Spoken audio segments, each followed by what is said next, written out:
Find the rate at simple interest, आर आपने बताना है, at which is sum becomes 4 time, जो प्रिंसिपल वैल्यू है वो 4 टाइम हो जाती है in T is equal to 15 year में। तो इसके लिए भी हम इक्वेशन यूज़ करेंगे I is equal to P R T. अब ये 4 टाइम हो जाती है, यानी कि आप 100 रुपीज़ इन्वेस्ट करें या बैंक में डिपॉजिट करें तो ये 4 टाइम का मतलब है 400 हो गई।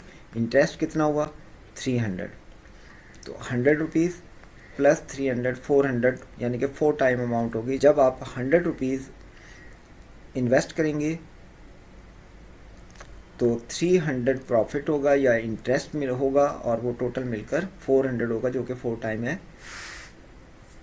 प्रिंसिपल वैल्यू के। तो अब हम यहाँ वैल्यू डालते हैं। इंटरेस्ट होगा, अगर हम कहें कि P की वैल्यू ली गई है x, तो I कितना होगा 3x is equal to x, और R की वैल्यू कितनी है, R हमने बताना है, R ओवर 100 ये हमने मालूम करना है, और T की वैल्यू है 15।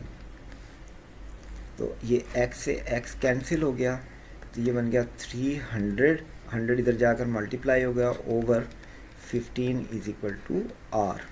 300 को 15 से डिवाइड करें, 15 two 30, 0 and 0, and this is equal to 20%, जो कि ऑप्शन बी है।